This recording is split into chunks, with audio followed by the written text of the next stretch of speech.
Welcome to a football show, Monday edition here, of course, on 440 Sports. His name is Zach Lyons. My name is Braden Gall, and we are here with lots to discuss today. Brought to you by the Kingston Group, of course, buildkg.com. Zach, how are you, sir? Good to see you. Doing great. I just found out that Larry June's coming to Marathon on June 1st, so There I'm you in. Is that music? Show. Is that music or comedy? That is music. I like it. Neil Brennan coming to Zanies. I'm going to that for sure. Dave Chappelle show writer, and his new Netflix special is fantastic. But this is not a show about comedians and music. It is a show about football. That's right. Brought to you by the Kingston Group, buildkg.com. Of course, we've got lots of stuff to discuss today. There's still more Lamar Jackson news floating around. There's like 5 teams now interested in Lamar Jackson in various different ways and shapes. I think we're using the term news very loosely. Right. We're mulling the fact that there could be news about teams mulling a contract. That's what we're doing. Reporters are floating things very loosely about Lamar Jackson. Kevin Byard is where we're gonna start today, because I think there's there was Friday afternoon after our show on Thursday, there was some stuff that happened. There's negotiations clearly taking place. I just have one thing I'm going to say about Byard, but we'll get to that in a second. Also, all the new free agents talk today, and I think there's a couple of themes through all of these guys that I think is really important for Titans fans to acknowledge and take note of. You've got Arden Key, Daniel Brunskill, Azeez Al-Shaair, Luke Gifford, and Andre Dillar all speaking today. We've got a cornerback that looks like they're going to sign as well, which I know you're very excited about. So we'll get into that conversation today. Very excited again. Loose term. Your term, not my term. Okay, I'm just reading the Twitter leaves. Is that a thing? It is a massive, but I think it's massive for different reasons. Okay. All right. That's good. I like that. That's called a tease. And our announcement that was going to happen today. This is another tease of a tease. Our announcement is not happening today. It will happen on Thursday, and we're very excited about it. I'm very excited about it. I don't want to speak for Zach, but I'm very excited about it. And I think we're going to have a lot of fun with you guys. So jump into the chat, jump into the section there. If you got questions, comments, all these other things, maybe we'll find out who exactly Daniel Brunskill looks like today on the show. I don't know, but we shall see. So lots of stuff to do. And the Kingston Group is who's providing this content to you for free. So make sure you check them out. Just remember the name, the Kingston Group, buildkg.com is the name. Stoney, chill out. Thursday, it's happening, okay? Just chill out, Stoney. Okay. Kevin Byard and stackingtheinbox.com, by the way, I recommend. You did a whole lengthy sort of play-by-play of the entire sort of news cycle that unfolded around Kevin Byard, which is really not all that complicated, honestly. I think with this, the people that make it complicated just hate Jared Stillman. They are not objective. They hate Jared Stillman, and they unconditionally love Kevin Byard. Well, and I think that's what this is. That is probably 1,000,000% true. And I just want to remind all you folks who hate Jared Stillman, if you hate him, it's because he's doing his job very well. I just want to point that out. Okay, so the Byard stuff, I'm not even going to get into the details of like who reported what and this and that and the other thing. Like, again, go read Stack in the Inbox, subscribe. It's worth a cup of coffee. Where do you land on what I wrote about? Do you think that the truth lies somewhere in the middle and this is essentially nobody's wrong and nobody's technically 100% right? Yes. Yeah. This is how private negotiations play out in public. This is how this is not all that different than Lamar Jackson or, the Bears trading the first overall pick. Like, it's all kind of posturing publicly to try to make sure. And this one might be a little different because Kevin Byard means so much to so many people on like a non-football level. Right. And I think that maybe is Kevin Byard can use that as leverage, as you pointed out. To me, it's just like, some shit has to change. One side needs it to change. One side doesn't really want it to change. How do we make the other side happy and keep him here? Because the bottom line is, and this is my entire takeaway, the whole thing. The $6 million you could save is not worth giving up the 30-year-old safety who's the leader of the franchise and the face of the franchise and still a fantastic safety. It makes zero sense to cut Kevin Byard, in my opinion. That would hurt the team in so many different ways and not really buy you much of anything. So that's where I fall on the whole issue was, you can't freaking cut Kevin Byard. Like, that sounds stupid to me, but it is stupid. It's 100% stupid. And that's why, I try to tell people, like, it's just part of the negotiation process. Like, well, you should do a ton of different things before you ask someone to take a pay cut. No, taking a pay cut's the first thing you should do because you're not putting yourself into a bind into the future. Like the whole point of having to do all this is because you've already restructured him, right? And maybe by the way that they are constructing these other deals, maybe they're technically not wanting to extend Kevin Byard because they don't want to be tied 3 additional years after 2024, because that's what the extension would do, right? You extend beyond the current terms of the contract, and this contract ends next year. So the first thing they want to do is see if they can keep him on his current term length at less money. I fully understand that is not what everybody wants to hear, and that's not how everybody wants the negotiation process to go. But they are technically in, like, at this point, a stage 3 of a 5-stage negotiation. They're smack dab in the middle of it because once you get into the media little outbursts and everybody is like all the leaks coming from the pipes within St. Thomas Sports Park, once all these leaks are coming out, that's when you know that they kind of hit a stone wall. Kevin Byard wants to be extended and wants some money up front. The Titans are not looking to extend Kevin Byard beyond the current term of the contract. I don't agree with their hesitation to do the second part, which is the extension. They should just go ahead and do the extension. To me, it's a no-brainer. You can construct it. You can mess around with the numbers to make it palatable. And, I put up an example on Twitter, and Mike comes in like, oh, those last 2 years, he could be really shitty safety. Well, only one of those years really matters because you can get out of it, in the final year of the contract. So is he not worth just one bad year in the contract, like at the end? You know what I'm saying? Yes. Now, if it's 19 million, maybe not, but that's not what it would be. And I agree that he still has at least 2, if not 3 more very good football seasons left in him. And what do we know about the word compromise? A compromise or a negotiation is when both sides are unhappy. Right. And now Byard's got more leverage in all of this because he's a fan favorite. He's still a very good football player, an important part of the community and the team, and doesn't have to do anything. Right. I mean, Harrison Smith just turned 33 and is still a high-level safety, by the way. Just want to point that out there for people who say, well, he could trail off at any point. To me, Harrison Smith and Kevin Byard, since Kevin Byard just came in the league, are the closest to almost the same exact safety. Yep. And, to me, if you're still getting quality years out of Harrison Smith, and the good thing about Kevin Byard is, knock on wood, he's never been injured. But the thing is that he's been healthier than Harrison Smith through these integral parts of his career. Thus, I think that he has a little bit higher threshold. And if he's about to turn 30, so if you do a 5-year deal and he sucks at 33, which would be 4 years to the new contract, then you can cut him. Right. Or he'll probably retire at that point, I would assume. This is to your point, original point about cut his ass. That is the beginning point of a negotiation. You start as far away from where you're going to end as possible so that you can work your way back. That's and the people are like, there's no way he would request his release. Dude, if you worked at your job for 7 years and you were one of the best players, you've been there for some really down years, you've helped build your culture at your work, in your office, and you never missed a day within those seven years, and someone came in and your boss said, listen, I know we're turning in the right direction. I know you've been great. You've been a great leader. You've helped build this culture. But hey, I think we're going to ask you to take a pay cut. Even though that we have the money to pay you, we're going to ask you to take a pay cut. Yeah. Yeah. Your first instinct is going to be to either just go straight up quit right there or say, listen, let's talk about this, because if you're going to force me to take a pay cut, I'm leaving because I know my worth. Look, he didn't request a release. It's just at this point, you guys have to understand that no player is above being a human and having a human emotional reaction.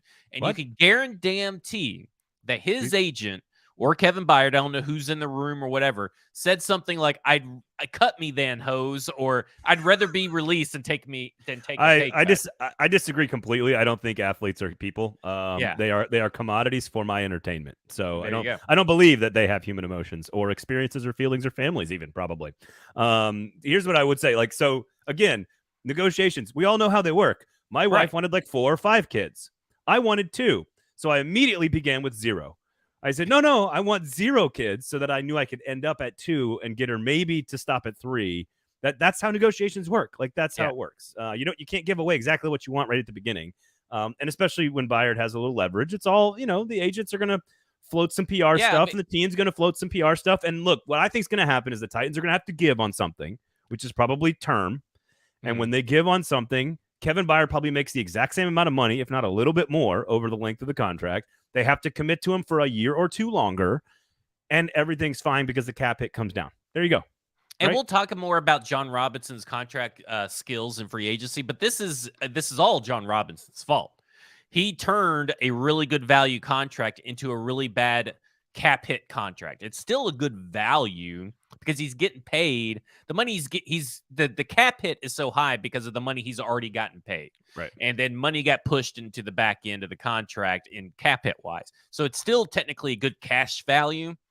The problem is that it's just not friendly for the team. So the team is having to restructure certain deals. And I have to say that if they're approaching Kevin Byard, they've already approached Ryan Tannehill and Derrick Henry. And that's why you heard about Derrick Henry trade rumors. That's why you heard about some Ryan Tannehill trade rumors. That's why you heard that Tannehill could be a cut casualty. Stuff like that. They're already talking to, so the people are like, well, they need to ask Ryan Tannehill to take a pay cut too. Hey, guess what, guys? They could do multiple things at multiple times and hold multiple discussions. Rand Carthon can, in fact, walk and chew gum at the same time. And, oh, by the way, Captain Dipshit is still the quarterback in Green Bay. So, like, that's still something they could just – the Jets got some back burner phone lines going just in case things fall apart with old Rodgers up there in Green Bay. I think I understand fans' apprehension to the entire concept. The bottom line is it makes 0 sense for the Titans to cut him. What is that $6 million this year by them? That's why he's like, cut me then. Exactly. He calls their bluff because he has all the leverage. I agree. Right. There is nobody that I haven't seen a player have this much leverage, in my opinion, because if the Titans cut him, it will go down as the dumbest move, even dumber than the A.J. Brown trade. Like, that's how dumb this move would be if they cut him. And I just don't think that's going to end up being the case.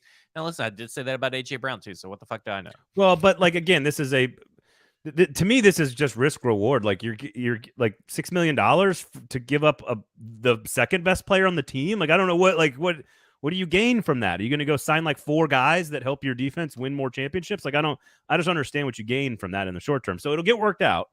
And I assume Byard gets a couple more years, maybe a little extra cash, but at the same time, the Titans save some money. End of story. There we go. All right. Speaking of some negotiations that are taking place, here's what I wrote down about some new-ish Lamar Jackson. And I did not write down, he maybe alluded to it at the club on an Instagram video. I didn't put that down. Vikings dark horse question mark. Well, so he's on. There's a video of him with his buddy, and he's like, "You coming back? You coming back?" And Lamar's like, "It's happening." And it's like, it's just players go to social media and do this shit all the time. It doesn't mean anything. So I didn't even know that one existed yet. See, I didn't even write that down because I wanted to point out how not important what a player says on Instagram Live or at the club has anything to do with this. But here's what I wrote down, just because this is just what's out there. Vikings dark horse to sign Lamar Jackson? Question mark. Houston possible trade partner? Question mark.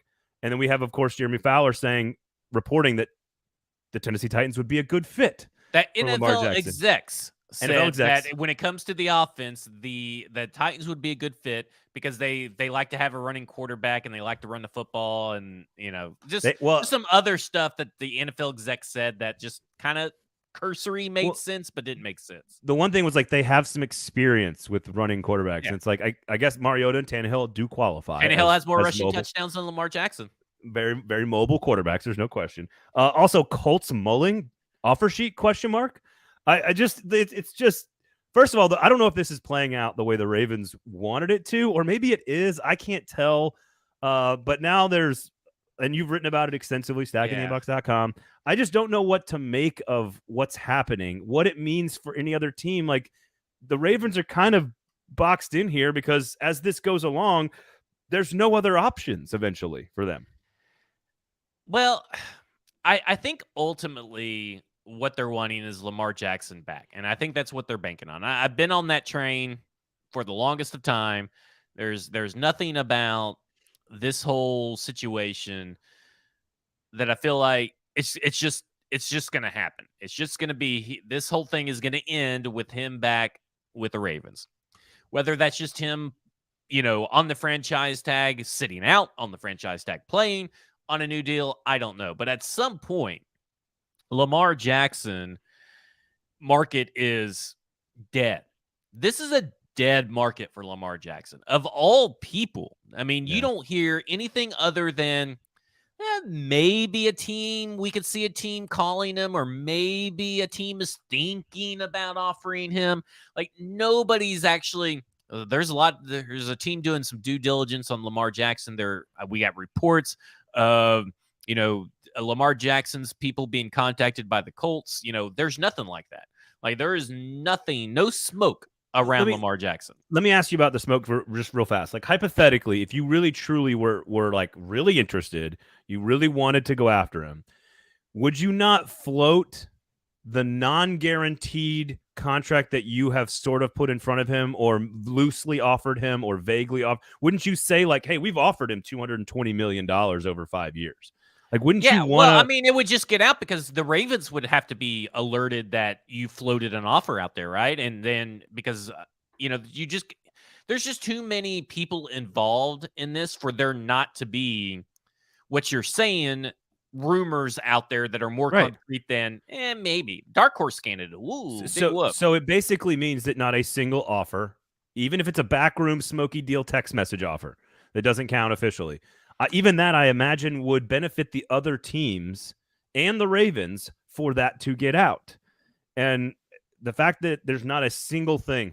It would benefit Lamar Jackson for that to get out. Because if you have an offer, then maybe there's someone that's like, well, we don't want to be the first team that offers, but let's see what his market is. Oh, well, that's the offer. Well, maybe we'll come in a little higher. Like that's only good for Lamar Jackson too. So like, there's nothing. And this does benefit the Ravens because eventually Lamar Jackson's either going to cave and sign a different long-term guaranteed contract that is what the Ravens initially wanted him to offer, or he's just going to have to play on the franchise tag and try again next year. And currently, that puts the Ravens over the salary cap. They'd have to make moves to actually have him play on the franchise tag, which is not hard to do. They can do it, but it's just my thing's always been is with this thing is like, okay, look at Laramie Tunsil's deal. I said this in Stacking the Inbox, so you want Lamar Jackson part 2. If I was his agent, I would be going for a 3-year fully guaranteed contract. I think he would find it. I think he would get it. And I think he'd get paid a shit ton of money per year. And that's what Laramie Tunsil did. And Laramie Tunsil is now on his, second big contract, and he's going to get a third big contract here in just a second. Hello, Mitchell Schwartz came out and said, this is what players should be doing. Go to market faster. Angling for. Go to market faster, more often. And he's in the perfect age to do it. So, he's just kind of screwing himself. And the longer this goes out, the worse it is. The longer this goes out, the likelihood of a team jumping in after the draft increases, obviously, because that's when you know that Lamar Jackson's pretty desperate. Well, and he can accept offer sheets up until, I think, July 17th, I think. So there still could be, in theory, July 15th, I think. But and Rodgers doesn't have, the Packers can trade Rodgers the day before the first game. Yeah, they got all the time in the world. They don't have How neither. Stupid were the Jets, by the way. Like, why didn't you, before you flew your ass out to California, they're just finishing the deal deal right now. Go through all the stuff. Why wouldn't you go to the Packers and have the deal done beforehand? Because now you have to trade for Rodgers, or you're just going to look like the biggest, dumbest organization ever. More so than they already do almost all the time. It's so much fun, though. This is a totally different carousel than last year, Yeah. where the carousel last year was like all these Hall of Famers may or may not be traded. And this year it's just like a bunch of free agents just decided where to go. And there's like these two guys that are in the middle of this no man's land. Like one of them's in a hole in the ground in Oregon and the other one's doesn't have an agent. It's just so bizarre. It's so bizarre. I would say the New York Jets made a huge misstep, and I think Lamar Jackson made a huge misstep. So you're getting to see both sides of the equation: the player making dumb moves and the team making dumb moves, and that's really rare. Usually, in like a cycle, it's like all the players are making dumb moves, or all the teams are making dumb moves. This has been a free agency where, outside of like 2 or 3 questionable deals, all the deals have been pretty reasonable across the board for every team. And agents are mad. They are so mad right now that like 1-year deals are the norm. It's a bad class right now because it's bad for them. It's a bad free agency class. Yeah. Bottom line. Now, and go figure, the Jacksonville Jaguars have not signed a single player. Like what are we talking about? Like that's how bad this free agency class is. The Jaguars have not signed anybody. No, the Ravens and the Jags are the only 2 teams in the entire league that have not brought in a single free agent. And if like that makes sense for Baltimore, that's standard MO for them. But for Jacksonville to not do stupid shit, like what are we doing? Titanic asked a question about what are they going to do at left guard. I want to get to that question in just a second, because this I think is actually the more interesting part of the Kevin Byard stuff. Is important. We needed to address it, but I think it's pretty self-explanatory. Introducing these new guys and a potential signing at a cornerback, I think, is really, really interesting stuff. There's a lot of commonalities and some threads through all the 5 guys that were introduced on Monday that we're going to get to. Before we do, of course, buildkg.com is the website for the Kingston Group, Nashville's locally owned custom home and remodeling firm. Just keep them in the back of your head. Just always have them in the back of your head. And before you make any big decisions about your house, a renovation, a sale, go look at the website, look at their work. It's awesome. Look at the reviews. It's awesome. My family used them to do some work on our house. You can absolutely trust them. Everything is contained, so you don't have any contractors like bailing on jobs midway through. So just go check them out. Kingston Group, buildkg.com. Their work speaks for itself, I promise. So I want to go. We have some contract details, and we have all 5 of the new guys talking, of course. Defensive end, Arden Key. Offensive guard, lineman, Daniel Brunskill. Azeez, Al-Shaair, linebacker. Luke Gifford, special teamer. And Andre Dillar, potential starting left tackle. So do you want to go one by one, or do you want to give me any overview themes that you have throughout listening to all 5 of these guys? Let's just go one by one, because I mean they all have similar themes, but they all kind of talk about it in kind of different ways. I agree. So we're starting with Arden Key then, baby. Okay. So we're starting with Arden Key. The details of the deal: it appears to be 3 years, $21 million, 2.8, 4.2, and then 9.3 in the void year, though. So it's a 2-year deal. Energy. Loves ball. That's the thing that I wrote down. When we listened to Mike Vrabel and Rand Carthon talk, Arden Key loves ball. We talked about his skill set on last episode. He's a really bendy pass rusher that I think is a nice piece to package with Rashard Weaver opposite Harold Landry, and anybody else they might want to bring in the draft. But the thing that I walked away from, chip on his shoulder, absolutely pissed off to get some starting time, felt disrespected by Jacksonville. And that's going to be a theme, I think, through all these guys is I want to prove it to people. And that is, and he's reaching out to new free agents. He's reaching out to old buddies. I loved everything about the energy Arden Key was bringing. So yeah, and I thought he was best dressed out of all the guys. Question. I thought he was best dressed. I thought maybe, I still think Azeez had the most entertaining moment of the press conferences, but I really love everything about Azeez and Arden and what they bring to this defense, and what they bring is personality that we haven't really had in a very long time. Like Taylor Lewan was personality, but it wasn't in like it's how they bond off the field. I feel like that's where his energy was more beneficial than anything. But like when you're talking about the defense, you're talking about these guys that are coming in and they've already decided, because I guess they all drove in this or were given a ride in the same car, whatever. They all decided that they're going to bring in their own culture. And that's what Arden said. Arden Key said, we're bringing the San Francisco culture to Tennessee. That's high energy, and we're locked in on game day. And I find that a little refreshing because it kind of felt like as good of a leader as Kevin Byard is, as good of a leader as I feel that Jeffrey Simmons is, there's lots of times where the defense kind of have not felt locked in certain games.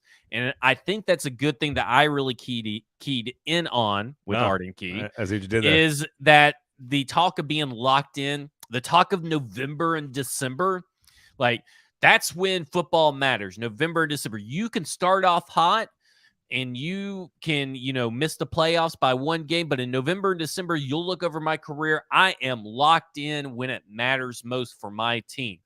And I think that's super key for Arden Key's involvement in this defense.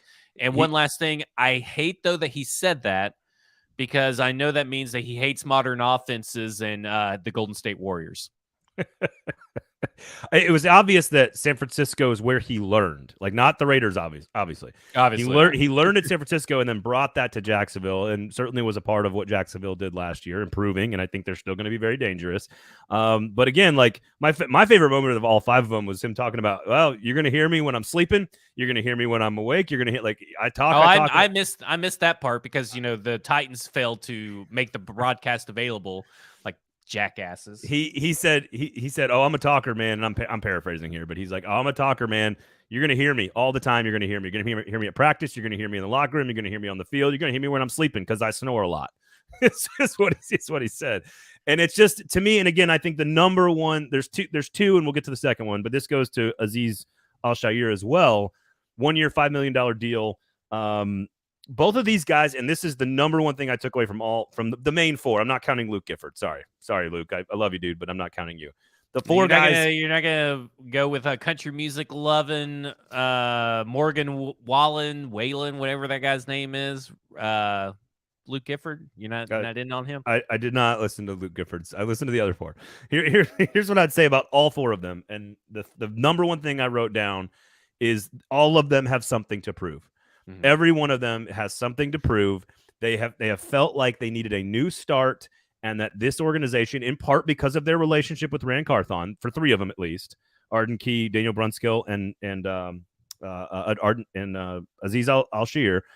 We know Ran. We have a relationship with Ran. We want to bring that culture here, and we want to, frankly, prove that we are starting NFL players. We want to prove it. We have a chip on our shoulder. We're ready to go. We set the tone. And I thought Key was just the most flamboyant of all of them in terms of how he did that. But I think Shaair's clearly very thoughtful, very cerebral. I think Brunskill he even told us how smart he was. Very cerebral is the other thing that I noticed. These guys seem very thoughtful about what they're doing. Very good answers at the podium, all that kind of good stuff from a performative standpoint. But something to prove and having a chip on your shoulder, to me, was the biggest takeaway. Was all these guys, they want to show that they are starting players in the NFL. Well, you heard from Azeez about how growing up, when he was either homeless or in a motel, he would find a TV or a way to listen to the draft. And so the whole draft, his whole draft moment and draft, situation was it really hits home for him. And what I liked about this is that Azeez said that Ran Carthon is like family. Now, the reason that is important because Mike Vrabel loves building relationships with players. B, Ran Carthon also said that he loves building relationships with players, and that relationship is bearing fruit for the Tennessee Titans when you're looking at these inexpensive deals of getting high-end quality players. And when I think Arden Key is the one who said it, it may have been Azeez, but I think it was Arden Key. When someone loves you and puts faith in you and shows and rewards that faith in you with a contract, obviously, or a spot on the team, all you want to do is prove them right. And that's already built in for Azeez, who his entire NFL career is owed to Ran Carthon, because Ran Carthon is the one that has been linked directly for him being on the San Francisco 49ers. I think it's just so interesting that not only are these both high motor guys, they're both guys that want to be everything that the Titans want them to be. Like, they're not coming in here just because, oh, we got paid. No, you gave us an opportunity. You are showing faith in me. I'm going to go out there and give you my all. And I think what I liked a lot about Azeez, besides his comments about PK's weight, which was to me the best moment of the whole thing. That's a good point. Sorry. That was just hilarious. And note, yeah, listen, he probably would have said the same thing about me. I was gonna say I'm glad I wasn't sitting there. But I will say this, that I'm about 30 pounds heavier than PK. out of all these comments, he talks about how the linebackers ran the show. The defense is good because the linebackers are great, like in San Francisco. He's got a lot of work to do with Monty Rice, but I really love that attitude. Well, and what's funny is that your job, part of the reason the linebackers can run the show, not only Warner and those guys are great, but like they also played behind some pretty damn good defensive linemen that take up a lot of space and a lot of blocking. And guess what the Titans have in front of them? They've got a couple of guys that take up a lot of space and a lot of blockers. Like everybody mentioned those guys. They're bullies. Yep. They eat up the space. They give you holes and all this kind of stuff. I think Key, I said last week was my favorite signing. I still think it is, but I think both of these guys and all three of them having personal relationships with Ran Carthon. It's guys who love ball. It's guys with something to prove. It's guys with chips on their shoulder. It's guys who play physical football. It's guys who are versatile. They kind of check every box. And oh, by the way, they're paying a grand total of like $30 million for all of them. Over the entire life of the contract. We don't know Dillard's contract yet, but that's the only one that we're really waiting on besides Sean Murphy-Bunting's. Daniel Brunskill was 2 for 5.5, 1.9 this year, 3.4 next year. Extremely likable contract for a player at his age. He talked a lot about how he's played all 5 positions, that he's a thoughtful guy. Again, these guys were cerebral to me in a way that versatile and cerebral and something to prove. This is a guy who wants to be a starting offensive lineman. Right? I mean, like, didn't all these guys, except for maybe Luke Gifford, just because I wasn't clicking on all of his little clips that everybody's posting out, but Dillard said Dillard's he could be, but he didn't really I think he was just very emotional today. Dillard was the one where I'm like, I need to see the killer instinct. I want to know what that looks like. I think the other 3 guys I trusted. Yeah, Brunskill, Azeez, and Arden Key all mentioned various things about being violent, right? And that play and being fast, being violent, being versatile. Brunskill specifically said the part he loves is one of the parts of football that he loves is hitting people in the mouth. He loves to run the football because it's just fun, I guess, to hit people in the mouth. Run the damn ball. Yeah, run the damn ball. But he also talked about him being smart, him being smart and knowledgeable about football. He pretty much humble bragged about how much of a football genius he is. That allows you to play quick. Right. That allows you to play smart, that allows you to play fast, that allows you to play violent. And this is all stuff that has been told to us by Mike Vrabel, by Ran Carthon, on guys that they are looking for. They are looking for versatile, fast, smart guys. I don't know about the violent part for Dillard or Luke Gifford, but at least I know that they're fast. Well, let's go to Dillard here for a second then, because I think what we do know about him is that he is very athletic in space. We know that they want to be athletic in space, and we know he just let it loose, right? Like he told everybody this is why Aaron Brewer got the tender that he got. Right. We want fast, athletic linemen who could get out in space, and boom, there you go. So we know that. What I trust about Key and Brunskill and Al-Shaair, in part because of the 3 positions they play, which is pass rusher, middle linebacker, and guard. I trust that Ran Carthon knows their personalities and knows like that killer instinct, which you have to have at those 3 positions. At left tackle, it's a little bit more of a technical position, but you still need to be offensive linemen. Generally, need some killer instinct. And the one thing we don't know about Dillard, to me, he is the most of a project of the 4 guys that we're talking about, not talking about Luke Gifford. Mm-hmm. He's the guy that's going to like benefit the most from the hands-on development of the Titans. I feel like he's the most I like the word project, but I would say that it would be in the term of the way I would use it is like, I think he's the biggest projection because you don't know what he is. I think he's been developed by Jeff Stoutland. Like, no, that's fair. I think maybe the thing I'm worried about is that Coach Haas is going to ruin the well, okay. Maybe let me rephrase it then. I feel like I trust, like there's a personality in your style of play, right? And Vrabel wants football dudes who love ball, who are violent and physical. We just know that about them. A lot of coaches do. But I trust Rand to know that about Arden Key, Brunskill, and Al-Shaair because he knows them personally. And while he's probably scouted Andre Dillard a number of times and knows plenty about him, it's just different when you've sat in rooms with somebody for years, like, or a couple years or whatever. And so the question is just like, frankly, is he good enough to be a starting left tackle in the NFL? Like that I think is still a question, and they clearly believe he is. But I hope that with the previous offensive line coach's development and Rand and Vrabel's family sort of vibe and connection, that they can kind of unlock all the potential that we know is standing there because he's very athletic in space. So. Well, and I'll say this about him. I was getting some weird vibes throughout his press conference, right at the very beginning, throughout the whole thing until almost the very end, because he kept. It seemed kind of like he was like a little shaky, a little nervous, a little intimidated. And he was saying all the right things, and then he kept, having to clear his throat. Well, if you go to the very end, and if you stayed, or found the end clip, I guess can't stay because I didn't broadcast it. That this was more emotional for him than draft night. This was more emotional than being picked in the first round in the NFL draft for him.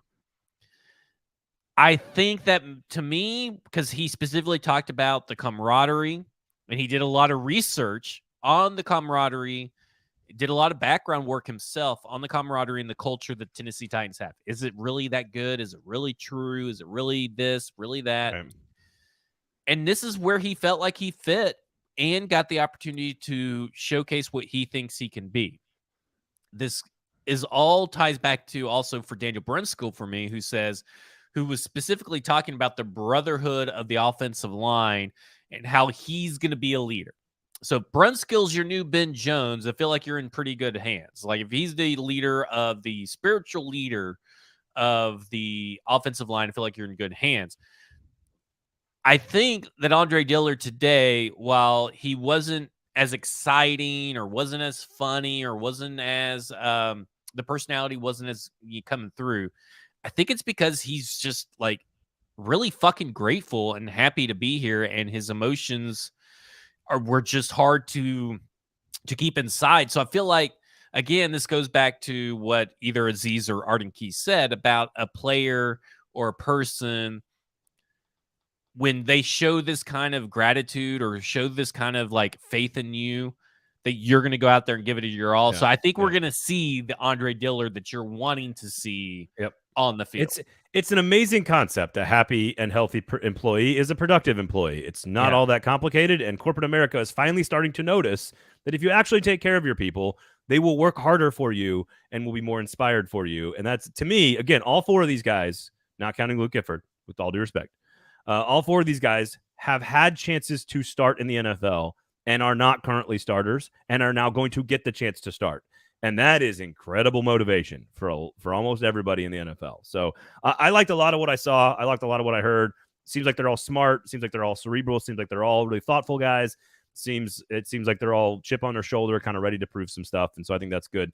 Which brings us to targeting the cornerback. Reports over the weekend, Sean Murphy-Bunting, a cornerback from Tampa. This was a second-round pick who started 5 games last year, played in 12, only played in 9 games the year before that in 2021, started 8 of those, 6 foot, 195.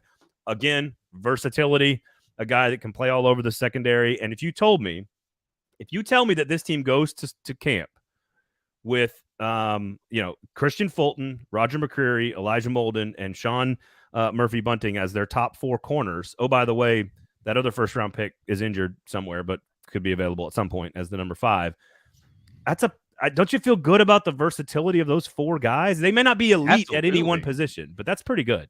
But that's not what you need, right? Like the Tennessee Titans are not a cornerbacks first kind of place, right? Like the defense is not cornerbacks first. It is pass rush first. Yep. The pass rush is supposed to help the cornerback. So you can get by with average to above average cornerbacks and not have an elite cornerback to be able to cover appropriately. I mean, you saw when the pass rush was getting after Patrick Mahomes in 2021, and Greg Maben was covering Tyreek Hill. Like, that's how this defense is constructed.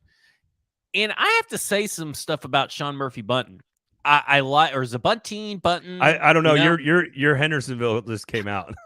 I don't know which one it is. Button. Sean Button. Murphy-Bunting. I don't know where you put the emphasis. I don't know where it's at. Sean Murphy-Bunting. Bunting. Everybody kind of has been shitting on him from Tampa Bay, and again, when I watch Tampa Bay, I'm not really watching the defense, or I don't know who the defensive players are, right? Like, I just know they have a good defense. I don't know who they all are. I'm not paying attention to numbers. I'm technically usually watching for fantasy football purposes. So, oh man, I know way too much about the Titans or the Buccaneers defense. Those guys are so fun to watch. But I agree. I just don't know the numbers or the players or anything like that. So I go and I'm like, well, I know Sean Murphy-Bunting's name. I know that Jamil Dean is a good one. I know Antoine Winfield. I know the secondary has been pretty good. So I'm like, okay, Mike Edwards, is a pretty right? good signing, right? Like, this is a pretty good signing. I mean, it's 1 year, it's $5 million, low, basically you just having a guy that's coming in and on a prove-it deal, like that's good for Tennessee. It's good for what you want in the secondary. And then I see people shitting all over him saying he's not very good, he sucks, blah, blah. And so I got to look at PFF. PFF's not the Bible or anything. I go look at the stats. Out of all corners in the NFL with a minimum of 250 coverage snaps, he has the eighth best coverage grade, eighth best, so top 10. He's the second best in yards per reception allowed. He's only allowed 7.8 yards per reception. Second best in total receiving yards allowed, 171. 19th best reception percentage allowed, 55%. 19th best passer rating allowed, 78.2. I don't know. I mean, like, I get he has two really bad games in 2022. It was the playoff game last year, and it was the Seattle game. Well, he got utterly destroyed those two games. And I would argue Twitter social media fan response is very similar for playoff games, NCAA basketball tournament games, and college football bowl games. The thing that you hold in your mind as a fan, a lot of times more than like the body of work, is the thing you saw in a bowl game. Like, people don't know anything about FAU basketball. Don't know anything. Tennessee fans don't know anything about FAU basketball. They've never. I guarantee you, none of you Tennessee fans have watched any FAU basketball the entire year. But you saw them against Fairleigh Dickinson on Sunday, and you're like, now you think you know everything about every player's skills and everything they've done all season. Same thing with college bowl games and playoff games. But this guy's been, like, the RAS score is pretty solid. He's been very productive in a bunch of different spots for them. Yes, their defense is absolutely loaded. When you named off the secondary, but it's Levante David and Devin White and Vita Vea and Shaq Barrett. Like, they got a lot of dudes. And I think the 1 year, $5 million, which has been the report, where he can be, if Elijah Molden needs to be in one slot and they need two, they can have two. If he needs to be kicked outside, he can play outside. Like, the versatility and the chip on the shoulder, prove it mentality is what I like about the move. And all those grades you rattled off are pretty positive. So yeah, I mean, they're all positive. Hey, listen, apparently he struggled with contested catches. Okay, well, I mean, like, big whoop on some of this, because really you're probably not going to be in a contested catch situation with the AFC South for the receivers that they got for the most part. Minus Brandon Cooks now. Yeah, no Brandon Cooks anymore. But I mean, he's not really a contested catch guy anyway. I guess Michael Pittman is your closest to a contested catch threat in the wide receiving core out of this AFC South, I would say. But I've heard from what I've read that he's a massive film junkie. He's in there in the building watching film, like he's addicted to it. And he has this great work ethic. And I'm thinking about work ethic, and I'm thinking about who hasn't and who doesn't, 8-4 guys. Vrabel has done more with lesser talented individuals, Andrew Adams, Terrence Mitchell, to name two that are in the secondary. Mm-hmm. To me, this guy's already a film junkie, great work ethic, Chris Harris and Mike Vrabel are going to do some wonders with that. Yeah. I think they're going to mold this guy into something good. And it's a projection. It's a risk. But all these guys are a little bit of a projection, a little bit of risk. But I look at it and I go, I mentioned it last week. Christian Fulton could be on the trade block, and I'm thinking this gives you a little leeway to get rid of Christian Fulton. You can never have enough corners, like full stop. But you can also draft one. And I think then you get Christian Fulton gone before this draft is my thing. No, I agree with you. What I do think is interesting about all these guys is they all feel like guys who love ball, that are sort of team guys, like film guys, work ethic guys, which a lot of times you can't teach that kind of mentality. Now, do I think you can win a Super Bowl with a bunch of low paid, like team first go-getters? Like, probably not. And Sobros points this out. Stoney says he's the same as the other guys. Good value add, doesn't alleviate the need for a future starting corner. And I think that is true of all of these pieces. They are all filling gaps on the bottom half of the roster, and then they're going to go into the draft and fill a couple of premium pieces on top of some of these guys. I think Al-Shaair and Brunskill are going to be starters. Those are the two I would point to and say I think they have a clearest path to open starting spots. It really sounds like he has a pretty clear path as well. I think he does as well. I think Dillar is going to be starting. I don't know where or how often, but I think he will, certainly also at his price point. And Bunting will be starting some, probably starting not some, probably in the slot some, probably outside some, probably backing up in nickel. Who knows? But he's a valuable piece. He's a film guy. He is not your true starting number one corner, but that's not what any of these guys are supposed to do. All these guys are supposed to fill gaps in the roster to elevate the whole thing up one notch so that you can go add some premium pieces on top. Well, and they're all inexpensive, right? So the 5 contracts that we have are Azeez, Arden Key, Daniel Brunskill, Luke Gifford, and Nick Westbrook-Ikhine. I'm throwing Nick Westbrook-Ikhine in there because he was a free agent because he decided to go test the market. Broke the bank. 5 of those guys, $10 million cap hit for 2023. And Luke Gifford's 2. Yeah, I include that. I said Luke Gifford. Oh, you did? Okay. Yeah, it's all 5 of those contracts are $10 million.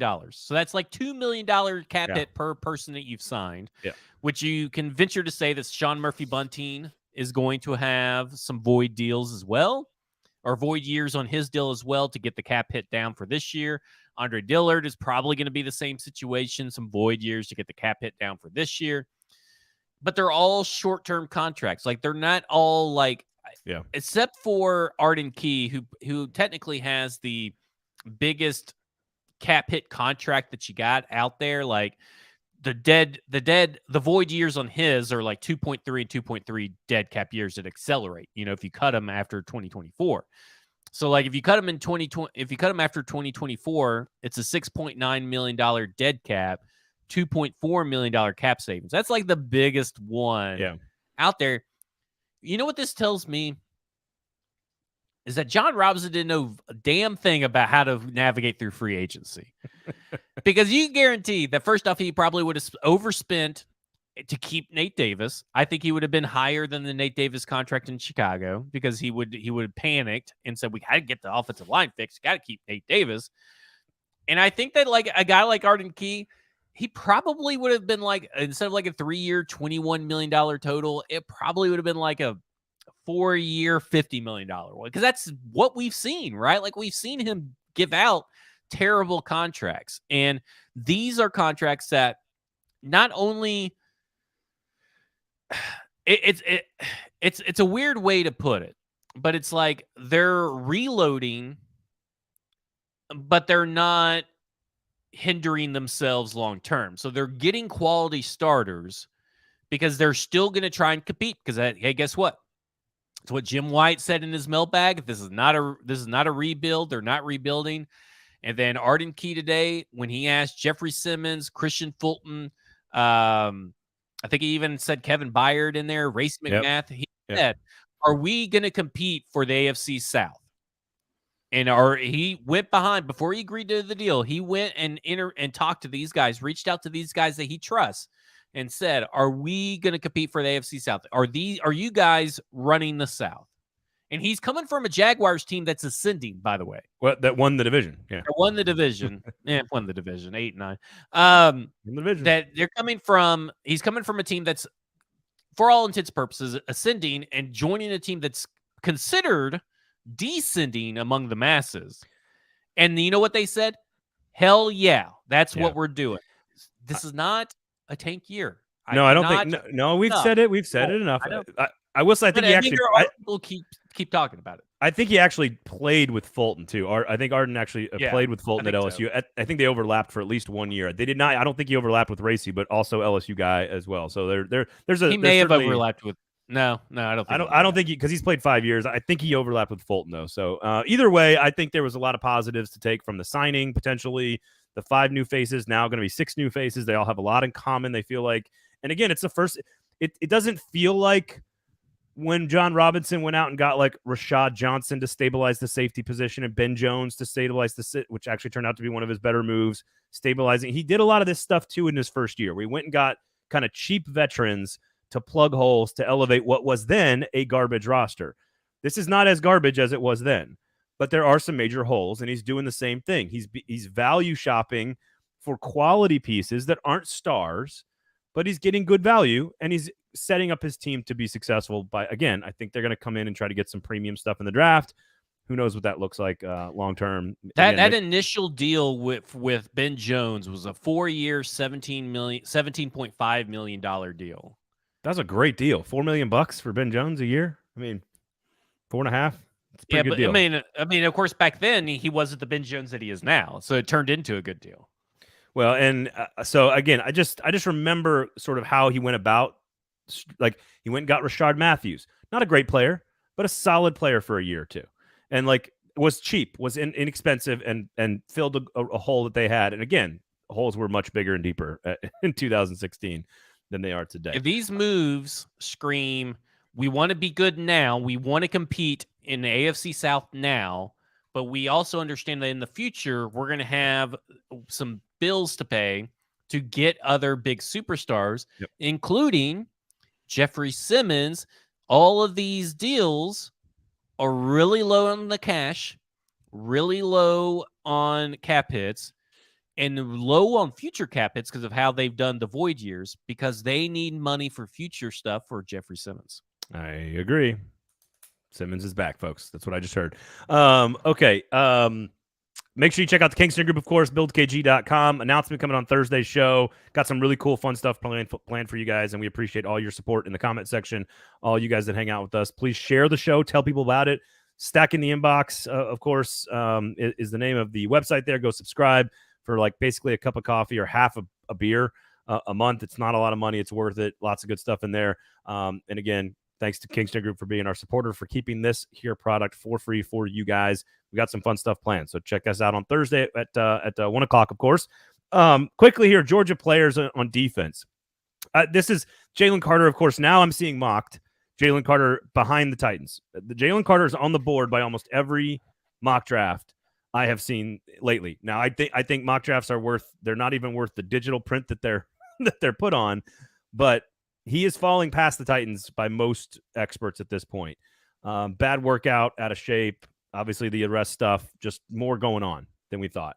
I've seen Nolan Smith mocked ahead of the Titans now, which means he's rocketed up boards. A lot of first-round picks, what they said, a record 5 first-round defensive picks last year. Keely Ringo is another guy that's in this year's draft that could be a high pick. I don't think he's a first-rounder. What do we make? You got a claim here? You got a hot take about Georgia defensive players? There's been one good Georgia defensive player since Kirby Smart took over, and that was Roquan Smith. All these other guys tend to fade away and team hop, like Leonard Floyd, just team hops around, never can find a good home, never can find a consistent career. I think Tyson Campbell's the next projected closest to being a good to above average defensive starter that lives up to his draft stock. But a lot of these defensive players, I don't know. It's kind of like the Ohio State University quarterback helmet scouting that you could do for the longest time. Maybe with CJ Stroud, he's going to break the curse, which means that the Georgia defensive player is now the new Ohio State quarterback. Because like, there's something here where and it really the offensive players have been kind of like ho-hum, give or take here and there as well. Running backs have been pretty salty. It's been pretty solid. But like it's kind of like, that's what I'm saying. It's like kind of ho-hum, right? I mean, like there's not elite Georgia running back out there that I can think of off the top of my head. Nick Chubb is a badass. That would be it. Okay, Todd I always Gurley was a forget that he's a badass. Georgia player. I don't know why I always think that he's an Auburn player. But yeah, Nick Chubb. It's like Roquan Smith, Nick Chubb, and then it's just kind of like a bunch of also rans.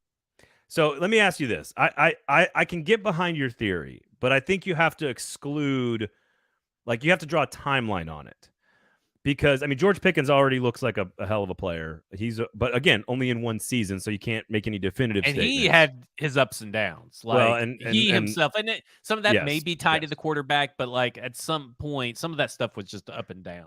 Well, what I would say is I think you need to separate like early Kirby Smart teams, because those teams were recruited by Mark Richt, and the two championship teams, which are like layers and layers and layers and layers of like elite recruits that he has personally developed.